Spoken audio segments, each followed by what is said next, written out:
సభ గౌరవాన్ని ఇనుమడింప చేయాలని కోరుతున్నాను. ముఖ్యంగా గౌరవ సభ్యులు అసభ్య పదజాలాన్ని ఉపయోగించకుండా సభ మర్యాదలు కాపాడే విధంగా సభలోని సభ్యులపై వాదనలు చేయకుండా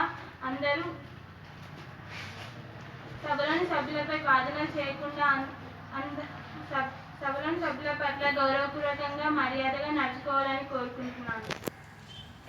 సభ కార్యక్రమాలు ప్రజలు వీక్షిస్తారు. సభ కార్యక్రమాలు జరిగేటప్పుడు సభ్యులందరూ సభలోనే ఉండాల్సిన అవసరం ఉంది. ముందుగా రియో ఒలింపిక్స్లో మన దేశానికి పథకాలు తెచ్చిపెట్టి వన్నె తెచ్చినటువంటి పివి సింధు, సాక్షి మాలిక్, దీప కర్మకారులకు మన దేశం తరఫున అభినందనలు తెలుపుతున్నాం.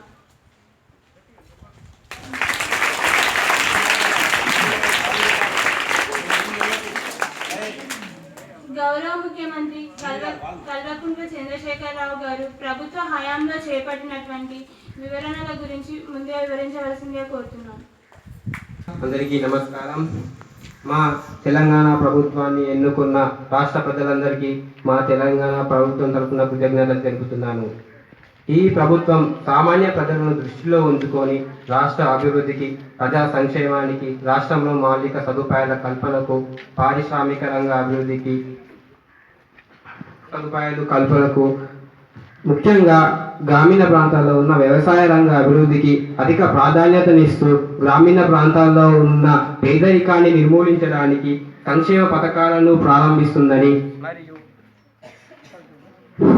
మరియు రోడ్లు, వైద్య సదుపాయాలకు, విద్యా సదుపాయాలకు, పర్యావరణ పరిరక్షణకు మా ప్రభుత్వం కృషి చేస్తుందని సభాముఖంగా తెలియజేస్తున్నాను.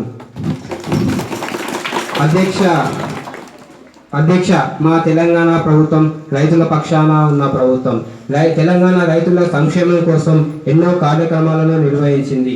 నీటి పారుదల సౌకర్యానికి గాను మిషన్ కాకతీయ, ఇంటింటికి మంచినీరు అందించడానికి గాను మిషన్ భగీరథ, అడవులను పెంచి వాళ్ళను రప్పించడానికి గాను హరితహారం, పేరింటి ఆడపిల్లల వివాహానికి గాను కళ్యాణ లక్ష్మి, వృద్ధులకు, వికలాంగులకు, వితంతువులకు గాను ఆసరా పెన్షన్ పథకం, పేద ప్రజల తొమ్మిది కళలు నిజం చేయడానికి గాను డబుల్ బెడ్రూమ్ పథకం, ప్రభుత్వ పాఠశాలలో చదివే పిల్లలకు మధ్యాహ్న భోజన పథకంలో సన్నబియ్యం, గర్భిణీ స్త్రీలకు, బాలింతలకు, పసిపిల్లలకు పౌష్టికాహారం అందించేందుకు గాను ఆరోగ్య లక్ష్మి పథకం, ఒక్కొక్క 6 కిలోల చొప్పున బియ్యం అందించినటువంటి ఘనత మాదే.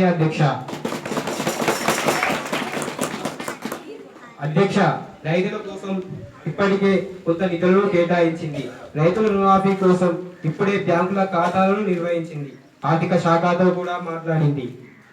రైతుల రుణమాఫీ దిశగా ప్రయత్నం చేస్తుందని, ఇప్పటికైనా 2000 కోట్లు మంజూరు చేస్తుందని, దాని ద్వారా రైతులకు మా ప్రభుత్వం ఎంతో భరోసాగా ఉంటుందని, చనిపోయిన ప్రతి రైతు కుటుంబం పట్ల అన్ని విధాలుగా సహకరిస్తుందని, ఆ కుటుంబంలోని పిల్లలకు ఉచిత విద్యను అందిస్తుందని నేను మా ప్రజలకు సభకు తెలియజేస్తూ, అలాగే కేజీ నుండి పీజీ వరకు ఉచిత విద్యను అందిస్తామని, ఆసరా పెన్షన్ పథకాలను ఏర్పాటు చేస్తూ పేదవారికి డబుల్ బెడ్రూమ్ ఇళ్లకు గాను మంజూరు చేస్తున్నామని సభాముఖంగా తెలియజేస్తున్నాను. అధ్యక్ష, ఎజెండాలోని అంశాలు: మిషన్ కాకతీయ, రైతుల ఆత్మహత్యలు, డబుల్ బెడ్రూమ్, బడ్జెట్, వైద్యం, హరితహారం, పంచాయతీరాజ్ మరియు మిషన్ భగీరథ, విద్య మరియు మధ్యాహ్న భోజన పథకం. దేశంలో ఎజెండాలోని చర్చించుకోవాల్సిన అంశం మొదటిది మిషన్ కాకతీయ. దీనిపై గౌరవ సభ్యులు నీటిపారుదల శాఖ మంత్రి గారైన హరీష్ రావు గారిని వివరణ ఇవ్వాల్సిందిగా కోరుతున్నాం. పునరుద్ధరణ కార్యక్రమానికి నామకరణం చేయడం జరిగింది. అధ్యక్ష, తెలంగాణలో ఉన్న చెరువులు ఇప్పటివి కావు అధ్యక్ష, అప్పటి కాకతీయ కాలం నాటివి కాబట్టి వాటిని పునరుద్ధరించడమే మా లక్ష్యం. అధ్యక్ష, ఇప్పటికే 2073 చెరువులను మేము పునరుద్ధరించాం. అధ్యక్ష, మొత్తం 40,000 పైగా చెరువులు ఉన్నాయి. వాటిని కూడా పునరుద్ధరిస్తామని మేము హామీస్తున్నాం. అధ్యక్ష, మొత్తం ఆయన చెప్పింది బుర్ర కథ కాకపోతే ఇప్పటి వరకు 2000 కోట్లు ఎక్కడి నుంచి వచ్చాయి అధ్యక్ష? దానికి లెక్కపత్రం ఉండాలి అధ్యక్ష. రైతుల పోచారం శ్రీనివాస్ రెడ్డి గారిని వివరణ ఇవ్వాల్సిందిగా కోరుతున్నాం.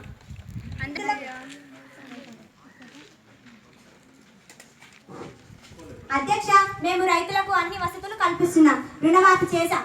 అలాగే పాస్బుక్లను బట్టి బీఏపీ వరంగల్ కచ్చర్ విత్తనాలతో పాటు కరెంటును కూడా కొంత కాకుంటే కొంత బోర్డు అనేందుకు ఇస్తున్నాం కదా. 2014 నుండి 2016 వరకు 24 గంటల కరెంటు ఇచ్చిన ఘనత మాదే అధ్యక్ష. మా హయాంలోనే పల్లెలకు 12 గంటలు, పట్టణాలకు 6 గంటలు, నగరాలకు 4 గంటలు కరెంటు కల్పించినప్పుడు మేము గుర్తురాలే అధ్యక్ష. ప్రజల సంక్షేమం కోసం 1500 కోట్లు కేటాయించిన అధ్యక్ష. అలాగే మా తెలంగాణ ప్రభుత్వం ఏర్పడిన తర్వాత రైతుల ఆత్మహత్యలు చాలా వరకు తగ్గాయి అధ్యక్ష. అధ్యక్ష, కొత్తలాగా నిజామాబాద్, మెదక్, ఆదిలాబాద్, నల్గొండలో చాలా మంది రైతులు ఆత్మహత్యలు చేసుకుంటున్నారు అధ్యక్ష. మొత్తం రికార్డు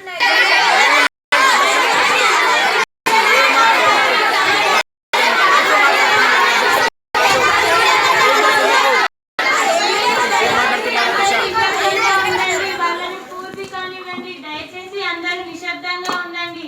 లేదు అధ్యక్ష,